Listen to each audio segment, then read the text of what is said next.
7장 17절 말씀 한 절입니다.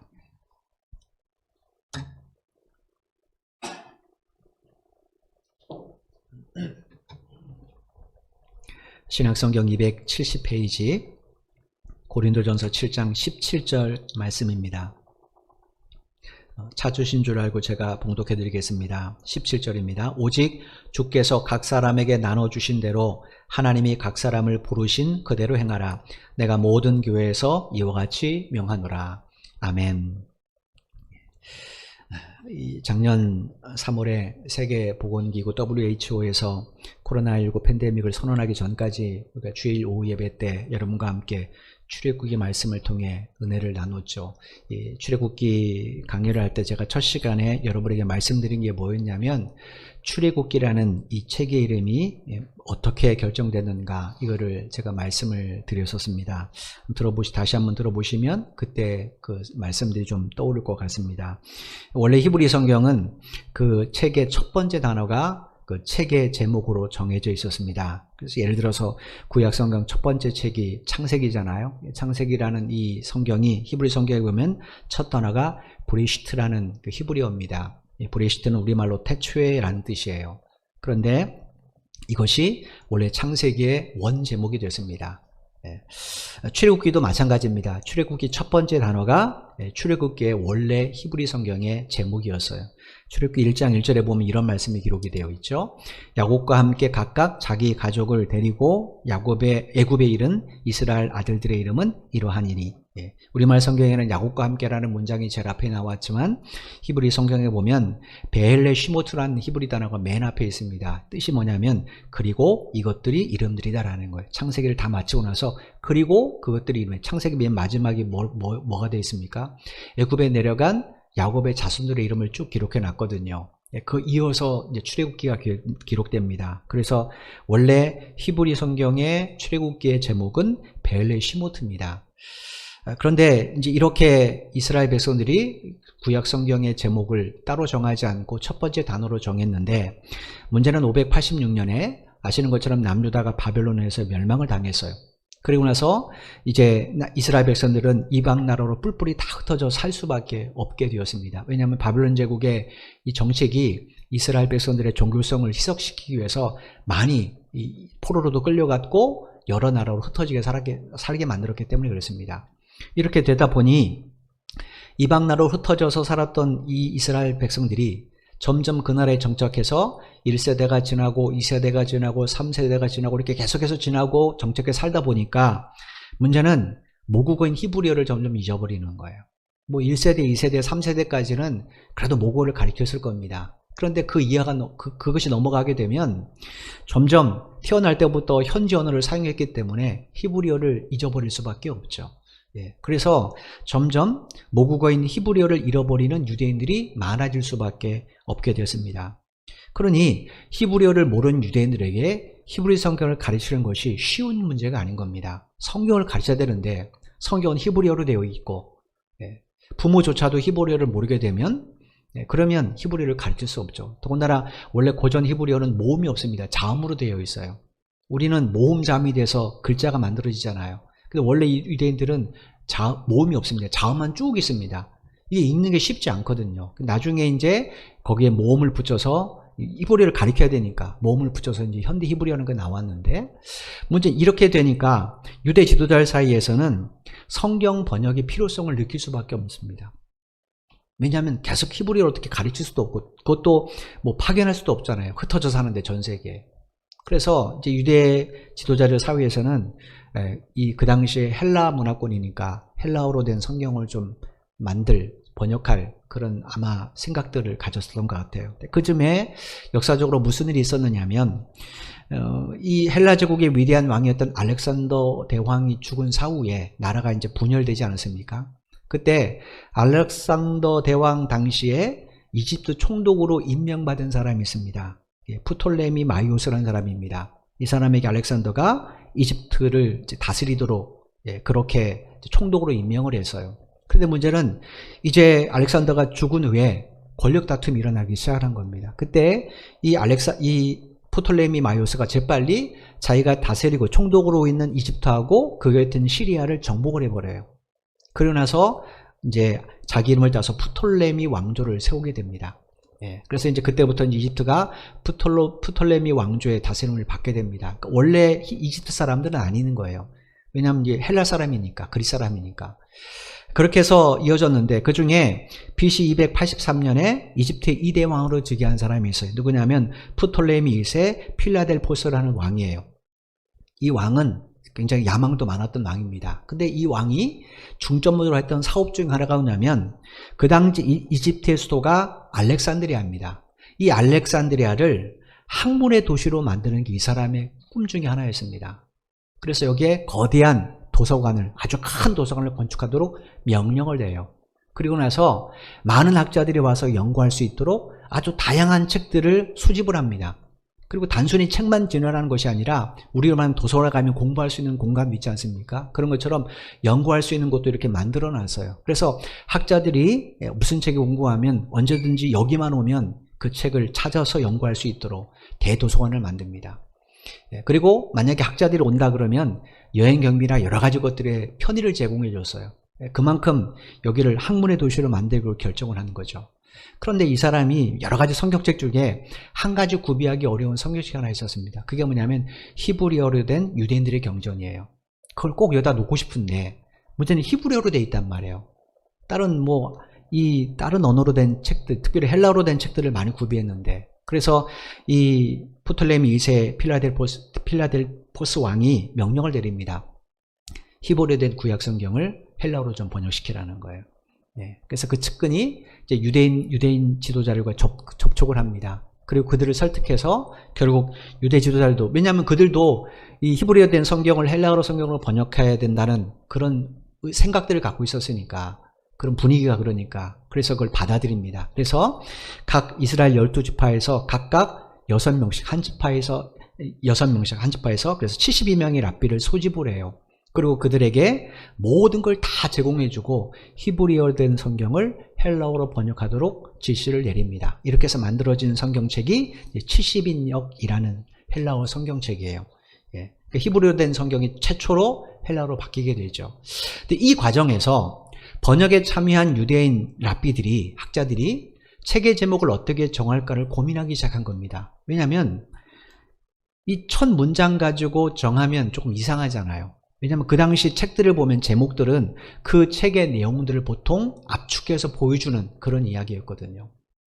그러니까 이 헬라파 유대인 학자들도 고민이 된 겁니다. 그래서 그들이 뭐라고 결정했는가? 히브리 성경과 달리 성경 내용을 가지고 책의 제목을 정하자, 이렇게 결정을 내렸어요.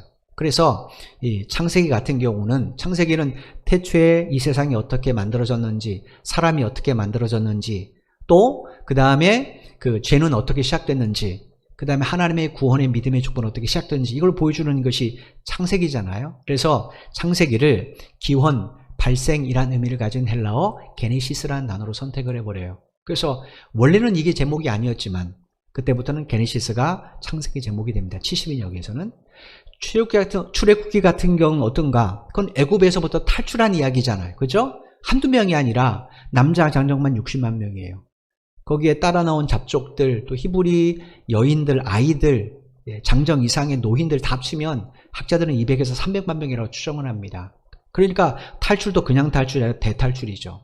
그래서 이런 의미를 가진 헬라어 엑스오도스를 출애굽기의 제목으로 탁 결정을 합니다. 근데 이 엑스오도스라는 이 제목이 원래 엑스라는 헬라어하고 호도스라는 헬라어가 합쳐진 합성을 하고 말씀을 드렸어요. 엑스는 우리말로 어디 밖으로 불러냈다는 뜻이고, 호도스는 그냥 길이라는 뜻입니다. 쉽게 말하면 문자적으로 길 밖으로 불러낸 이야기. 그러니까 원래 이스라엘 백성이 걸었던 그 길 밖으로 하나님이 불러내셔서 또 다른 길을 걷게 했다라는 의미를 가진 단어가 이 엑스호도스예요. 여러분, 하나님께서 모세를 애굽에 보내시기 전까지 이스라엘 백성은 어떤 인생의 길을 걸었습니까?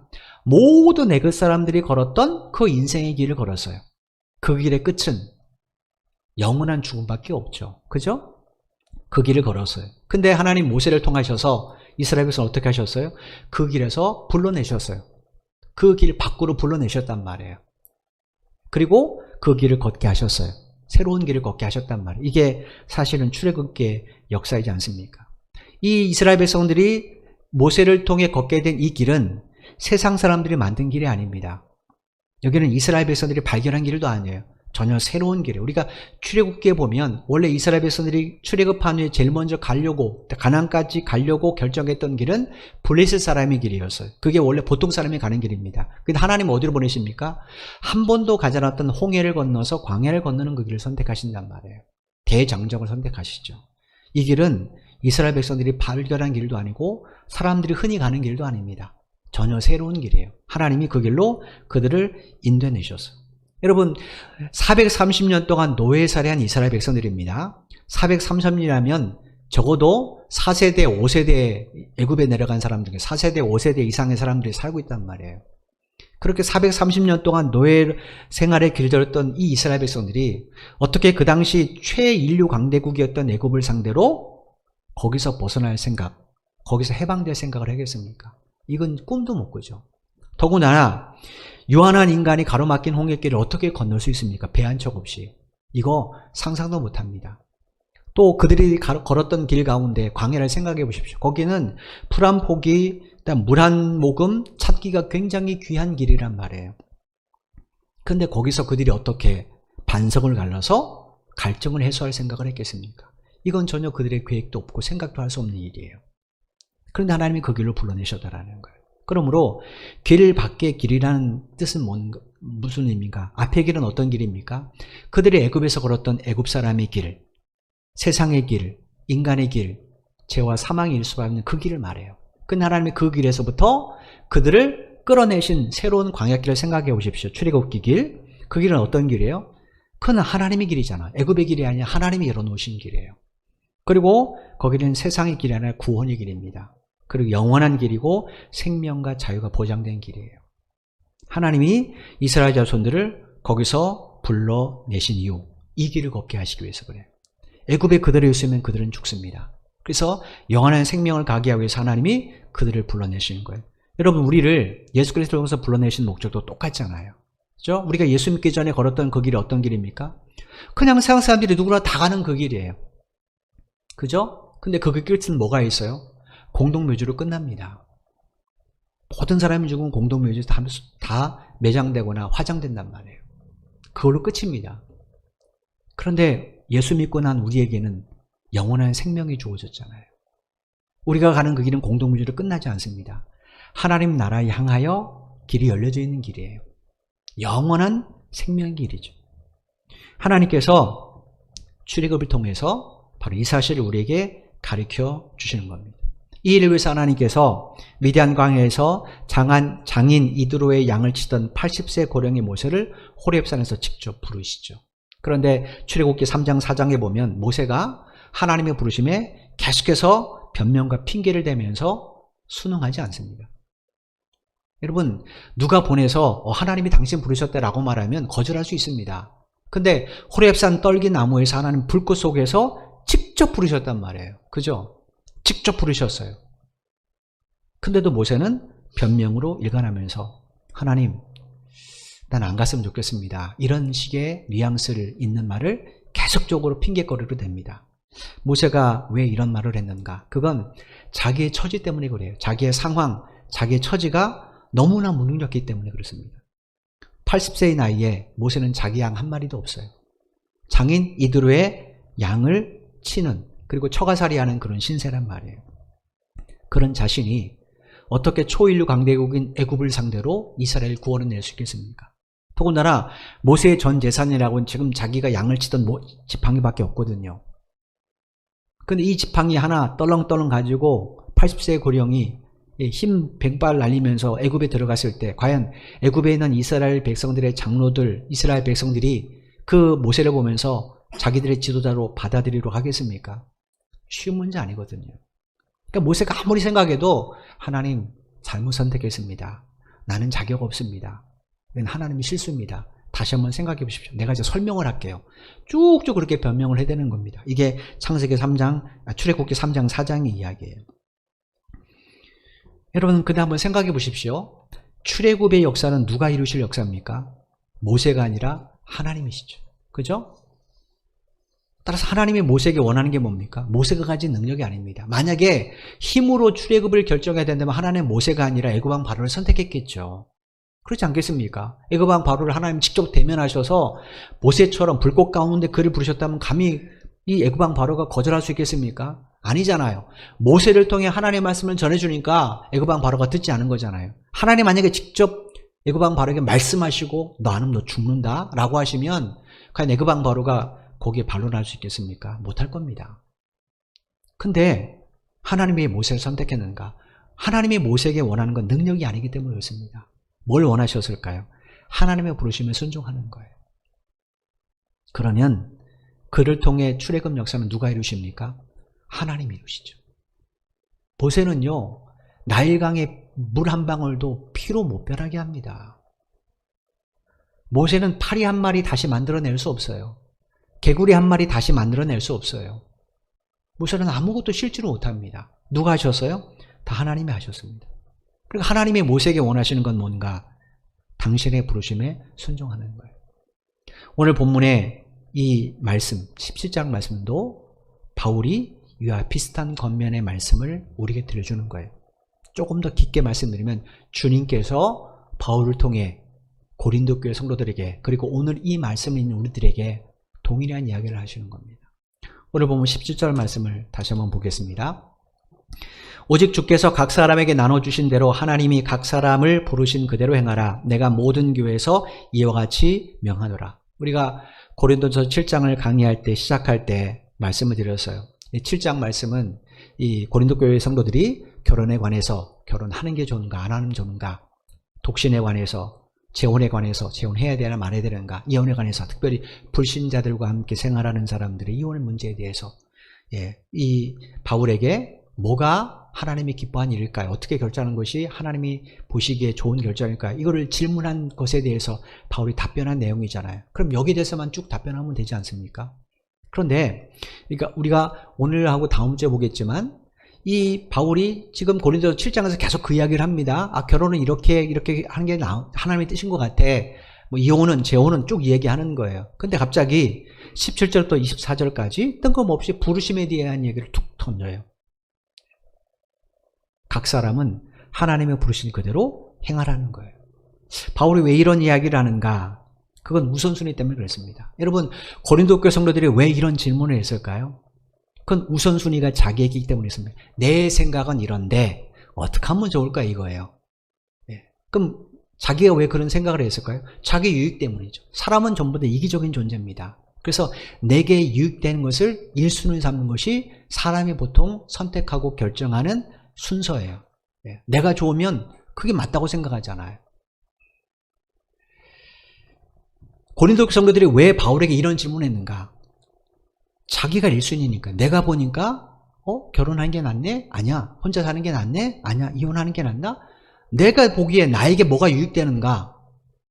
그래서 지금 이 질문을 한 겁니다. 그런 고린도 성도들에게는 바울이 말하는 거예요. 우선순위를 너한테 두지 말고 하나님께 두라는 거예요. 그걸 가르쳐주기 위해서 바울이 17절부터 24절에서 우리가 보면 매우 뜬금없습니다. 문맥상. 그렇지만 이 부르심에 대한 이야기를 그들에게 들려주는 거예요. 그러니까 17절로 20절 말씀을 빼면 7장 전체의 내용은 굉장히 모호한 내용이 될 수 있습니다. 반드시 17절로 24절 말씀이 있어야 이 내용들이 우리가 하나님 앞에 바르게 정리돼요. 그러니까 어쩌면 7장의 핵심이 17절로 24절 말씀일 수 있어요. 이 말씀에서 바울이 권면한 게 뭡니까? 하나님이 우리에게 나눠주신 것이 있는데 부르신 그대로 행하라는 거예요. 그럼 하나님이 우리에게 나눠주신 것 도대체 뭔가? 지금 내게 주어진 처지입니다. 환경이에요, 환경. 구약성경 욥기 1장 2절에 보면 욥이 하나님을 향해서 이런 신앙 고백을 했죠. 욥기서 1장 21절 말씀입니다. 이르되 내가 모태에서 알몸으로 나와 싸운즉 또한 알몸이 그리로 돌아가올지라 주시니도 여호와시오 거두시니도 여호와시오니 여호와 이름이 찬송을 받으실지니라 하고. 욥이 이 고백을 언제 했습니까? 삶이 형통할 때 하지 않았어요. 그죠? 이 고백 전에 욥은 굉장히 잘 살았어요. 동방의 부자고 의인이었단 말이에요. 그때 욥이 이런 고백을 하지 않았습니다. 사탄 때문에, 사탄에 의해서, 물론 하나님의 주권의 허락이죠. 사탄에 의해서 모든 것, 모든 재산 다 잃어버리고 10명의 자녀도 다 목숨을 잃는, 그러니까 남은 것 건강까지도 잃어버리고 아내도 도망가는, 그러니까 모든 것이 다 잃어버린 그 상황 속에서 지금 욥이 하나님 앞에 이런 고백을 하는 거예요. 핵심이 뭡니까? 하나님께서 주셨다라는 거예요. 내가 있는 모든 건 하나님께 주셨다라는 거예요. 그러니까 욥은 우선순위가 누굽니까? 자기가 아닙니다. 하나님입니다. 만약에 내가 우선순위면 이 상황에서 여러분 무슨 고백하겠습니까? 하나님, 줄 때는 언제고 나를 상대로 장난하십니까? 하나님, 내가 뭔 잘못했길래, 그것도 좀 예고를 하고 뭐가 사라지면 참 괜찮은데 어떻게 하루아침에 이 많은 재산이, 어떻게 하루아침에 10명의 자녀가, 어떻게 하루아침에 내 건강이, 우리가 당연히 항변하지 않겠습니까? 그죠? 내가 우선순위면. 근데 욥이 어떻게 이런 고백을 했는가? 욥은 하나님의 우선순위예요. 하나님이 결정하셨다면 그거 합당하다라는 거예요. 욥만 이런 고백을 했는가? 아닙니다. 다윗 왕도 그런 똑같은 고백을 해요. 역대상 29장 11절로 12절 말씀입니다. 여호와여, 위대하심과 권능과 영광과 승리와 위엄이 다 주께 속하여 싸우니 천지에 있는 것이 다 주의 것이로소이다. 여호와여, 주권도 주께 속하여 싸우니 주는 높으사 만물의 머리심이니이다. 부와 귀가 주께로 말미암고 또 주는 만물의 주제가 되사 손에 권세와 능력이 있사오니 모든 사람을 크게 하심과 강하게 하심이 주의 손에 있나이다. 다윗이 무슨 고백을 합니까? 이 세상 모든 것이 하나님께 있다라는 거예요. 왜 이런 고백을 했을까요? 하나님이 세상을 창조하셨으니까. 이 세상 모든 것 중에 하나님이 창조하지 않은 것이 있습니까? 없습니다. 사람이 만들어낸 것, 그건 하나님이 창조하신 뇌로부터 만들어낸 거잖아요. 그러니까 원리로 따지면, 근본을 따지면 모든 것은 다 하나님의 것입니다. 그러므로 소유권이 누구에게 있습니까? 나에게 있지 않죠. 하나님께 있습니다. 근데 나는 왜 이걸 누리게 됐는가? 그건 창조하신 하나님께서 그것을 우리에게 맡기셨기 때문에 그래요. 창세기 1장 28절 말씀입니다. 하나님이 그들에게 복을 주시며 하나님이 그들에게 이르시되 생육하고 번성하여 땅에 충만하라. 땅을 정복하라. 바다의 물고기와 하늘의 새와 땅에 움직이는 모든 생물을 다스리라 하시니. 여기 그들은 아시는 것처럼 하나님이 창조하신 첫사람 아담과 하와를 말해요. 그 아내를. 그들에게 하나님 말씀하세요. 당신이 창조하신 바다의 물고기, 하늘의 새, 땅에 움직이는 모든 생물 다스리라는 거예요. 여러분, 아담이 땅에 있는 바다에 있는 물고기, 하늘의 새, 땅에 움직이는 생물을 만들어냈습니까? 개미 한 마리 만들어낸 적이 없어요. 그죠? 이거 누가 만드셨어요? 하나님 만드셨잖아요. 근데 하나님 이거를 아담과 하에게 맡기셨어요. 그러므로 이 세상에 지금 현재 내가 누리고 있는 모든 것들은 사실은 누가 나에게 맡기시는 거예요? 여호와 하나님께서 나에게 맡기시는 거예요. 일부 예배도 말씀드렸지만 이게 경제적 어려움이나 실패의 자리에 있는 분들에게는 참 이게 받아들이기 어려운 내용일 수도 있습니다. 왜냐하면 하나는 불공평하잖아요. 그죠? 똑같은 크기의 집에서 똑같은 부를 누리거나 똑같은 경제적 여유를 누리고 살면 괜찮은데 이게 불평할 수 있잖아요. 하나님 왜 저 사람은 저렇게 좋은 차를 달아다니고 저렇게 넓은 집을 살고 나는 차 한 대도 없고 이게 집도 이 월세 내야 되고 하나님 이거 불평하지 않습니까? 이렇게 말할 수 있잖아요. 그러니까 하나님이 내게 맡겨주시다는 측면에서 보면 이게 우리에게 불평과 원망의 요소가 될 수도 있겠지만 그러나 분명한 사실은 이건 하나님이 내게 맡겨주시는 거예요. 이걸 우리는 반드시 믿어야 됩니다. 이유는 하나님이 그 환경을 통해서 나를 부르셨기 때문에 그래요. 제가 1구역 때도 말씀드렸지만 제가 신대원 다닐 때, 신학대학원 다닐 때 같이 공부하는 분들 가운데는 세상적인 기준에 봤을 때는 실패하신 분들이 과반수 이상이었어요. 절반 이상이었어요.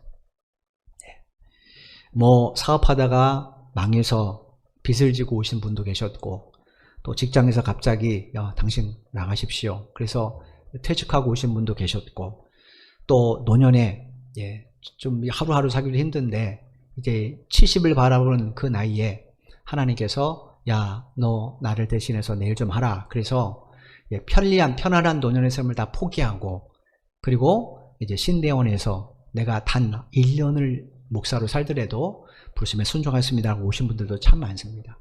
세상적으로 봤을 때는 아니 부자 있을 때 오면 좋잖아. 젊었을 때 공부하지.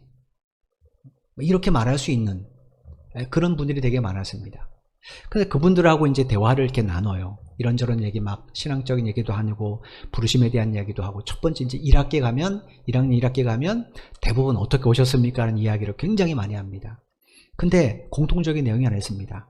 그게 뭔가 하면 지금의 이 환경 때문에 내가 여기 왔다는 거예요.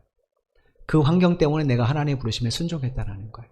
바꾸어 말하면 그 환경이 아니었다면, 그 어려움이 환경이었다면 나는 여기 오지 않았을 거라는 거예요. 잘 나갔을 때, 젊었을 때 자기는 여기 오지 않고 하나님 내가 조금 이 돈을 벌면, 내가 조금 요 나이가 되면 그때부터 주의 일을 할게요 라고 미뤘다는 분이 거의 대부분입니다. 그런데 그 어려운 환경이 딱 되니까 거절할 수 없더라는 거예요.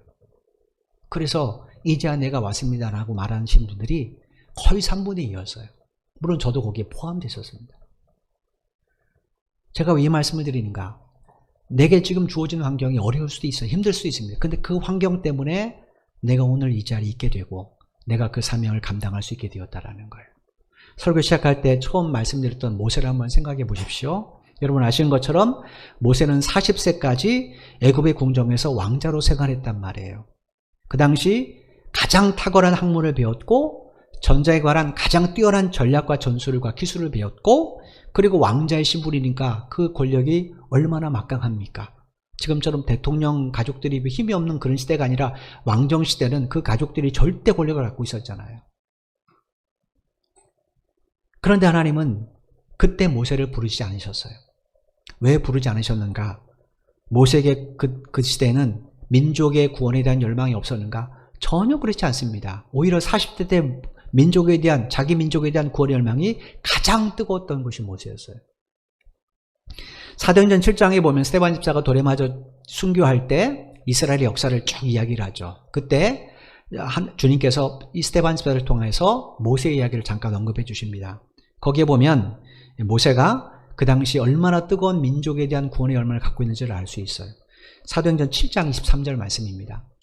나이가 40이 되매 그 형제 이스라엘 자손을 돌볼 생각이 나더니. 여러분 아시는 것처럼 모세는 태어난 지 3개월 만에 사랑하는 부모님의 손에 의해서 나일강의 갈대 사이에 버려졌었습니다. 왜냐하면 그 당시 애굽 왕 바로가 이스라엘 모든 남자애를 죽이려고 명령을 내렸기 때문에 어쩔 수 없이 살리려면 이 방법밖에 없었습니다. 그렇게 버려진 모세를 하나님은 어떻게 하셨어요? 정말로 신묘박측한 방법, 당신의 방법으로 한치 오차 없이 세밀하게 역사하셔서 애굽 왕 바로의 딸인 공주를 발견하고 양자로 입양하게 만들어 주셨어요. 그리고 이제 이 애굽 왕궁에서 40년 동안 애굽의 왕자로 삽니다. 여러분 우리가 타국에서 40년 산다면 그 나라 사람 다 되는 것 아닙니까? 그죠? 그러니까 모세가 40년 동안 애굽에서 왕자로 살았다면 모세는 애굽인이 다 됐을 겁니다. 왜냐? 그는 눈만 뜨면 애굽인과 함께 교제하고 함께 먹고 함께 마시고 함께 생활하잖아요. 그죠? 그러므로 누가 봐도 모세는 애굽인입니다. 그런데 이 출애굽기 이 사도행전 7장 23절 이 증언에 의하면 모세는 그의 마음과 생각 속에 누구를 자신이 돌봐야 될 대상으로 생각하고 있었습니까? 애굽인이 아니에요. 이스라엘 사람입니다. 애굽의 왕이 될 사람이 애굽 사람들, 애굽 백성들을 자기의 돌볼 대상으로 선택하지 않고 이스라엘 백성들을 자기의 돌봐야 될 대상으로 품었다라는 거예요. 이유가 뭐겠습니까? 비록 모세의 육신의 신분은 이 애굽의 왕자였지만 그의 마음속에는 늘 자기의 영적 정체성이 하나님의 백성이라는 사실을 잊지 않고 살았기 때문에 그래요. 여러분 40세 때 모세는 이스라엘 백성들이 이런 자기의 마음을 알아주기를 원했어요. 그리고 어쩌면 그 일을 위해서 하나님께 기도했는지도 모르겠습니다. 근데 어느 날 이제 자기 동족들의 어려움을 좀 살피기 위해서 노예 생활하는 현장에 딱 갔습니다. 갔더니 그 현장에 마침 무슨 일이 있었는가? 애굽 군사가 한 이스라엘 백성들을 채찍으로 때리면서 막 거의 죽일 듯이 때리면서 학대를 하고 있는 장면을 보게 됩니다. 그래서 모세가 그 애굽인을 쳐 죽이고 이제 그 학대받았던 자기의 동족 이스라엘 사람을 구원해내죠. 왜 모세는 이때 이런 행동을 했는가? 이유가 있습니다. 사도행전 7장 25절에 보면 그 일을 이렇게 설명을 해놨어요. 사도행전 7장 25절입니다. 그는 그의 형제들이 하나님께서 자기 손을 통하여 구원해 주시는 것을 깨달으리라고 생각하였으나 그들이 깨달지 못하였더라. 40세 때 모세는 자기 동족인 이스라엘 백성들이 하나님께서 자기를 통해 이스라엘을 구원해 줄 것을 알기를 원했단 말이에요. 이거를 가르쳐 주기 위해서 그날 애굽인을 쳐주겠다는, 무슨 말이냐면 이런 마음을 가지고 다 그때 현장에 갔습니다. 노역하는 현장에 갔습니다. 근데 마침 그 눈앞에 무슨 일이 펼쳐졌어요? 한 애굽 군사가 히브리인을 아주 채찍으로 학대하는 장면을 봤습니다. 이걸 본 순간 모세가 뭘 생각했다라는 거예요? 아, 드디어 하나님께서 나를 통하여 이스라엘 백성을 구원해 내실 것을 이 백성으로 알게 해주시는구나 라고 생각했다라는 거예요. 그래서 그 자리에서 즉시 애굽인을 쳐 죽였어요. 그러면 모든 이스라엘 백성들이 야, 저 애굽 손에서 모세가 이 사람을 구원한 것처럼, 우리 형제를 구원한 것처럼 우리도 구원할 것이라고 믿을 거라고 생각했다라는 거예요. 그래서 모세가 애굽인을 쳐 죽였다라는 거예요. 이 신호로 드디어 이스라엘 백성들이 나를 지도자로 받아들일 것이다 라고 생각했다라는 거예요. 모세가 왜 이런 생각했을까요? 그건 애굽의 왕자라는 자기의 권세, 신분 때문에 그렇습니다. 자기가 훗날 이 애굽의 왕이 되면, 애굽 왕 바로가 되면 얼마든지 이스라엘 백성들의 신분을 격상시킬 수 있잖아요. 그죠? 지금까지는 피라미드와 급고성을 짓는 일에 이 노역에 동원됐지만 자기가 이제 왕이 되면 이스라엘 백성들의 신분을 자유인으로 격상시켜 줄 것이고, 그러면 종교자유도 허락되잖아요. 그렇지 않겠습니까? 그러니까 모세는 바로 이걸 꿈꿨다라는 거예요. 이게 모세가 가진 계획이었어요. 즉 애굽을 이용해서 모세를 구원하는 것. 그럼 이스라엘 백성은 계속 어디서 사는 겁니까? 애굽 땅에서 사는 겁니다. 하나님의 계획은 뭡니까?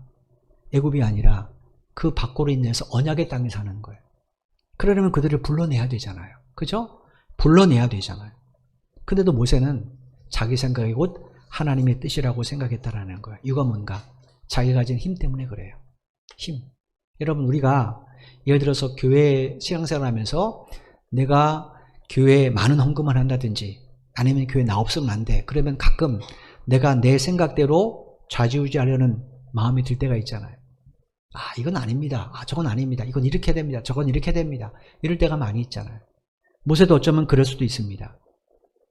그러니까 모세는 하나님께서 자기의 능력의 틀 안에서만 일을 한다고 생각하는 거예요.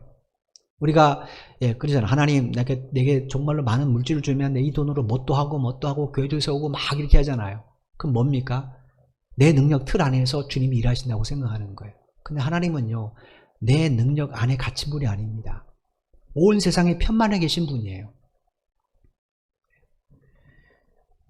하나님은 모세가 이걸 알기를 원하셨습니다. 그러면 어떻게 되는가? 필연적으로 모세가 자기가 얼마나 무능력한지를 알아야 돼요. 그래야 자기 능력을 의지하지 않고 하나님만 의지하겠죠. 그래서 하나님이 하신 일이 뭡니까? 모세의 살인사건을 드러나게 하시고, 그러나 모세가 도망자 신세로 미디안 광야로 가게 하신 겁니다. 그리고 거기서 철저하게 무능력한 삶을 살아요. 40년의 미디안 광야에서 80의 고령이 됐는데 그는 재산이 없습니다. 장인 이들의 양을 치는 처가살이를 할 수밖에 없어요. 철저하게 무능력입니다. 그런데 그 환경이 하나님이 모세를 부르기에는 가장 적합한 환경이었다는 거예요.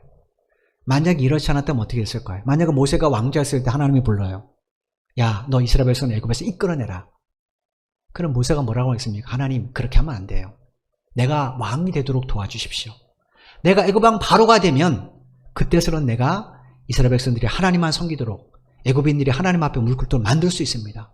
아마 이렇게 주장했을 거예요.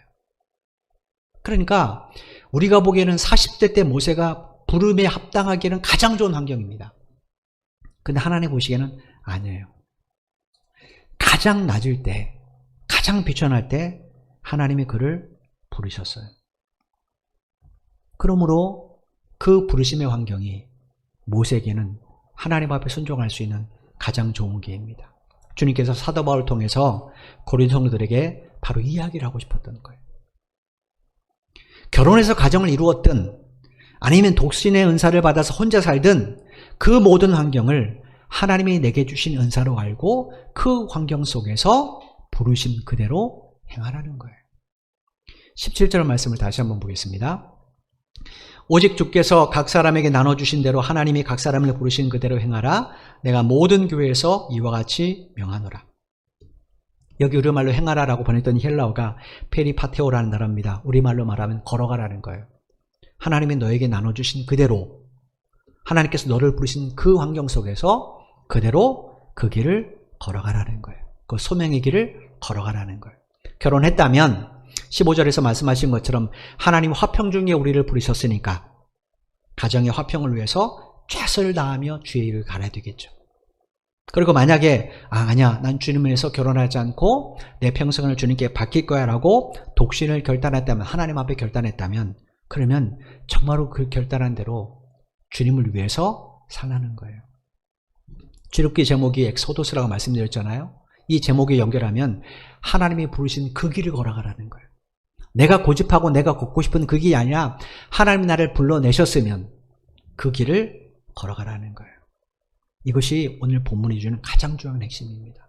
여러분, 예수 믿는다는 것이 뭔지 한번 생각해 보십시오. 예수 믿는다는 게 도대체 뭘까? 교회에 출석하는 것이 예수 믿는 것인가? 그렇지 않습니다. 예수 믿는 것은 하나님이 부르신 그 길을 걸어가는 거예요. 사도 바울이 고린도서 1장을 시작하면서 제일 먼저 한 말이 뭡니까? 성도가 뭐냐는 거죠. 성도가. 성도는 주 예수 그리스도를 통해서 하나님 앞에 거룩하게 부르심을 받은 사람들이에요. 우리가 예전에 죄의 길을 걸었는데 하나님 우리를 거룩한 길로 불러내셨다는 거예요. 이 부르심이 아니면 우리는 성도가 될 수가 없습니다. 따라서 예수 믿는다는 게 뭔가? 하나님이 불러내신 그 길을 걸어가는 거예요. 하나님이 새롭게 불러내신 그 길을 걸어가는 거, 그게 예수 믿는 겁니다.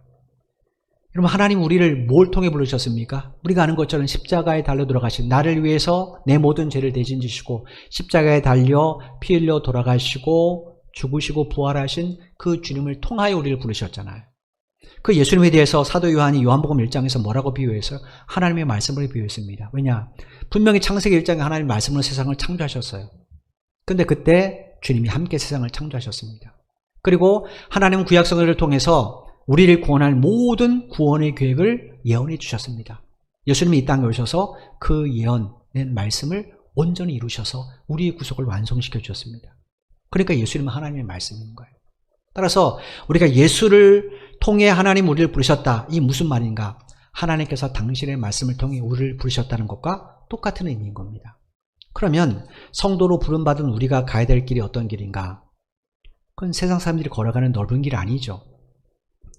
하나님의 말씀이 인도하는 그 길을 걸어가야 돼요. 근데 그 길이 넓은 길이면 참 좋은데 그렇지 않습니다. 즉 우리가 하나님의 말씀을 따라 사는 것이 쉽지 않다는 거예요. 이 이야기를 예수님께서 마태복음에서 이렇게 이야기하셨습니다. 마태복음 7장 13절 14절입니다.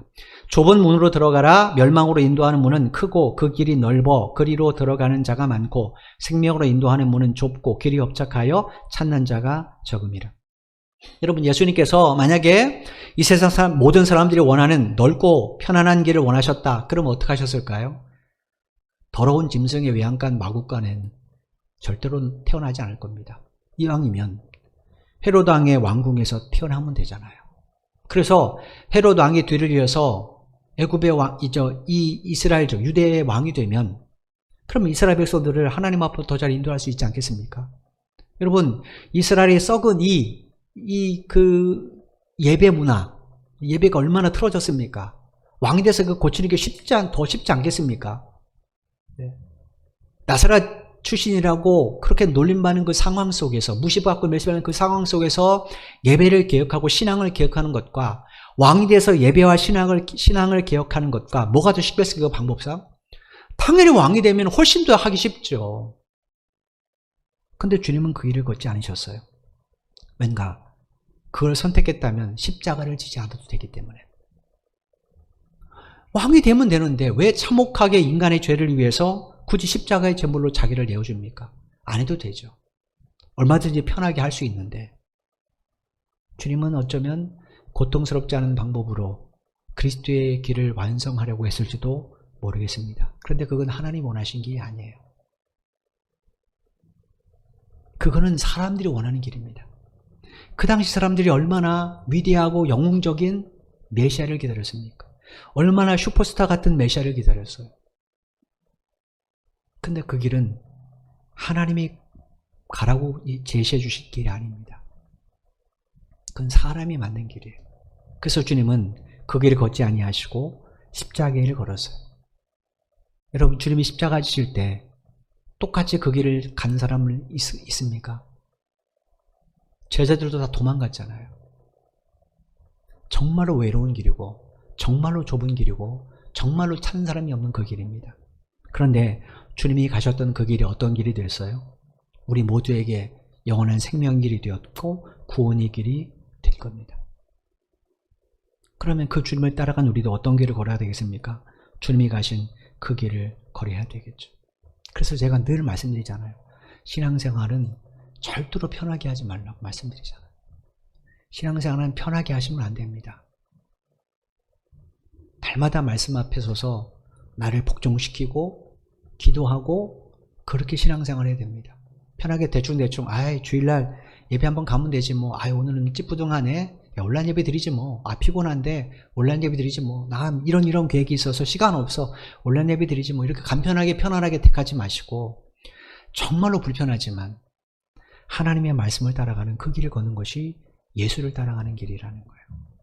지금 바울이 그 이야기를 하고 싶었던 겁니다. 내 유익을 쫓는다면 결혼해, 결혼하지 마, 독신으로 살아, 재혼해 마라, 이혼해 마라, 내가 결정하면 됩니다. 그죠? 근데 바울이 그렇게 생각하지 않아요. 정말로 하나님 부르셨다면, 당신이 결혼했는데 결혼한 상황에서 하나님 부르셨다면 그 가정, 배우자가 불신자들에도 그를 위해서 최선을 다하고 가정 화평을 위해서 노력을 하고, 만약에 내가 결혼을 놓고 기도했는데 하나님께서 독신 은사를 주셨다, 그러면 정말로 독신을 결정한 대로 아이 편안하고 내 남은 여생을 여유있게 즐기기 위해서 독신을 선택한 것이 아니라 주를 위해 선택했다면 정말로 주를 위해서 그렇게 살아가라는 거예요. 그러면 이 문제, 7장에 있는 문제는 고민거리가 되지 않죠. 그죠? 이미 답이 나와 있는 거잖아요. 이게 성경이 가르치는 바입니다. 주님, 우리가 그 길을 걷기를 원하세요. 비록 좁고 협착해서 찾는 사람이 별로 없지만 중요한 것은 그 길은 주님이 함께 동행하신 길입니다. 우리가 어떻게 믿을 수 있습니까? 광야 생활을 보시면 되잖아요. 이스라엘들 광야 생활할 때 하나님이 야 이제 걸어가 이렇게 하셨습니까? 아니죠. 불기둥과 구름 기둥으로 앞뒤를 막아주셨어요. 왜냐? 낮과 밤의 그 온도 속에서 그들을 지켜주시기 위해서. 하나님께서는 광야길을 가는 그동안 늘 동행하셨어요. 늘 동행하셨어요. 그들이 하나님을 인정하든 인정하지 않든 늘 동행하셨어요. 왜냐? 하나님이 함께 하지 않으면 그들은 광야에서 굶어 죽든지 아니면 갈증 때문에 메말라 죽게 되어 있습니다. 혹은 조금 목초지에 사는 그 광야 지역에 사는 무시무시한 민족들에게 멸살당했을 겁니다. 하나님의 동행하지 않을 수 없어요. 여러분, 이 좁고 협착한 이 십자가를 거는 것 우리 힘으로 못 갑니다. 그죠? 못 가요. 주님은 그걸 아십니다. 그래서 주께서 승천하실 때 뭐라고 말씀하셨어요? 내가 세상 끝날까지 너희와 함께 하겠다라는 거예요. 왜냐? 우리 혼자 힘으로 못 가기 때문에 그렇습니다. 그래서 주님은 지금도 한시도 우리 곁에서 눈을 못 떼시는 거예요. 지금도 우리를 위해서 하나님 보좌 우편에서 한시도 쉬지 않고 기도하시는 겁니다. 왜냐? 주님이 아니면 우리는 이 길을 못 걸었기 때문에. 그 주님이 지금 여러분 곁에 계심을 여러분 믿으시길 바랍니다. 주님 우리를 통해 그 길이 유일한 구원의 길이고 그 길이 유일한 생명의 길을 드러내고 보여주시길 원하십니다. 이스라엘 백성을 통해 보여주셨던 것처럼. 그러니 우리가 그 길을 걸을 때 하나님께서, 주님께서 왜 우리의 삶을 돌봐주시지 않겠습니까? 그죠? 비록 상대적인 박탈감이 있다 할지라도 그 환경은 우리가 하나님의 부르심에 순종하기에 가장 좋은 환경입니다.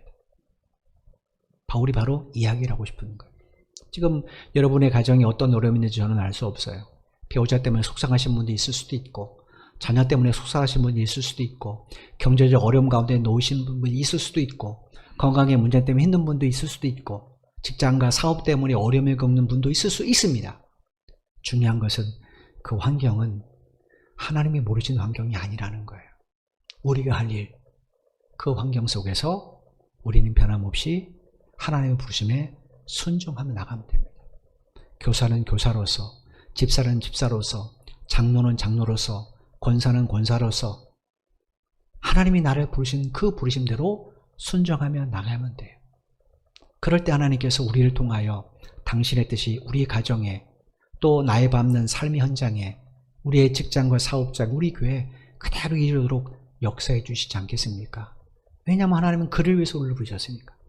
당신의 뜻을 이루시기 위하여 우리를 부르신 거잖아요. 또 우리가 모세처럼 순종하면 우리 앞에 일어날 출애굽의 모든 역사는 누가 행하시는 겁니까? 하나님이 행하시는 거죠. 바울이 이걸 믿고 나아가라는 거예요. 고린도 사람들이 생각하는 그런 가치관, 고린도인의 철학자들이 생각하는 가치관, 그들이 추구하는 이 넓은 길을 추구하지 말고 주님이 걸어가셨던 그 길을 걸어가라는 거예요. 그럴 때만이 우리가 올바른 선택을 할 수 있고, 올바른 결정을 할 수 있고, 올바른 우선순위를 우리가 정할 수 있는 겁니다. 그런 사람의 삶을 하나님이 왜 모른 척 하겠습니까? 오히려 더 당신을 드러낼 수 있도록 들으시고 사용하실 겁니다. 이 사실을 기억하시고, 그럼 한 주간도 우리의 부르심 상황, 지금 코로나19 속이지만 이것 때문에 우리 예배관이 흔들리면 절대로 안 됩니다. 이것 때문에 신앙이 흔들리면 안 돼요. 이거 상관없습니다. 오히려 이때 우리는 하나님의 부르심을 더 강하게 느껴야 됩니다. 그리고 이 속에서 내가 예배하는 일에, 내게 맡기신 일에 충성을 다한다면 하나님의 그 일을 얼마나 기뻐하시겠습니까? 그런 여러분의 삶을 하나님이 왜 돌보시지 않겠습니까? 이런 주님의 음성이 이런 마음에 깊이 새겨졌으면 좋겠습니다. 이번 한 주간도 살아가실 때 우선순위를 하나님께 두십시오. 내 유익이 아니라 하나님께 두시고, 시간도 재능도 물질도 하나님의 것이라는 주권을 인정하시고 살아가신다면 여러분이 이 한 주간 동안에 사용하는 시간들, 재물들, 그리고 물질을 통하여 하나님의 영광이 온전히 드러나게 될 것이고 나타나게 될 것입니다. 이런 주님의 도구로 쓰임받는 여러분 되시기를 주님의 이름으로 축원을 드립니다. 기도드리겠습니다. 하나님 감사합니다. 코로나19 때문에 많은 사람이 삶의 어려움과 고난 가운데 놓여 있습니다. 직장이 어려워서 직장에서 하나님 아버지 나와야 되는 사람도 있고, 사업이 어려워서 사업을 접수 얻기는 사람도 있습니다. 또 코로나19에 감염되어서 건강을 잃어버린 사람도 있고, 코로나19로 인하여 많은 제약을 받는 사람들 많이 있습니다. 하나님, 이 환경이 너무나도 힘들고 우리 입속에서는 불평과 원망밖에 나오지 않지만, 그러나 이 환경도 분명히 하나님께서 우리에게 허락하신 것으로 우리는 믿습니다. 하나님, 그렇다면 우리도 욥처럼, 다윗처럼 하나님의 주권을 인정하고 모든 것이 하나님 것이라는 사실을 기억하고 부르심에 순종해야 될 줄로 믿습니다. 우리 모두에게 이런 믿음을 허락하여 주옵소서. 우리가 예수 믿는 목적이 무엇인지, 예수를 믿는다는 것이 무엇인지, 그리스도로 살아간다는 것이 무엇인지 우리가 날마다 말씀 앞에 새롭게 듣기를 원합니다. 그래서 어떤 환경 속에서도, 어떤 상황 속에서도 그리스도인다운 선택을 하고 또 결정을 하고 행할 수 있는 우리 모든 성도들이 되도록 역사해 주옵소서. 지금 우리가 걸어가는 이 길이 많은 사람이 찾지 않는 좁고 협착한 길일 수도 있습니다. 그러나 이 길은 우리 혼자 가는 길이 아니라 주님이 동행해 주시는 길입니다. 삶의 문제를 그 주님께 맡기게 도와주시고, 오직 주님이 기뻐하는 일, 오직 주께서 원하시는 일을 먼저 행할 수 있는 우리 모든 성도들이 되게 하여 주옵소서. 그럴 때 한 주간도 성도들의 가정과 일터를 주께서 안전하게 지켜주실 줄로 믿습니다. 특별히 경제적 어려움으로부터 살아난 성도들을 구원해 주옵소서. 건강으로부터 저들의 생명을 지켜 주옵소서.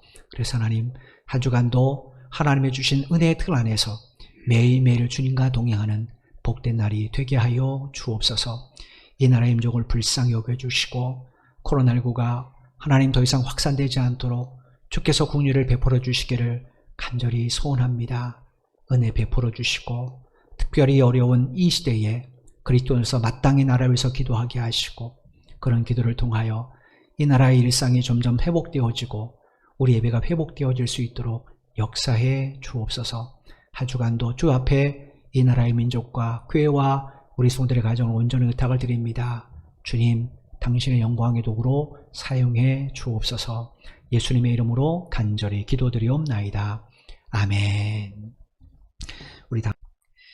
이제는 교회의 머리가 되신 우리 주 예수 그리스도의 은혜와 독생자 예수 그리스도를 십자가에 내어주시기까지를 사랑하신 아버지 하나님의 만극하신 사랑하심과 우리 속에 내주하셔서 감화, 감동, 교통 충만케 하시는 성령의 역사하심이 오늘 말씀을 마음에 깊이 새기면서 부르신 그대로 구원의 길, 십자가의 그 길을 걸어가기를 소원하는 사랑하는 모든 믿음의 형제 자매들의 발걸음 위에와 저들의 가정과 저들의 직장과 사업 위에 이 나라 임족과 우리 선교 제일교회 위에 지금부터 영원토록 함께 하시기를 간절히 축원하옵나이다.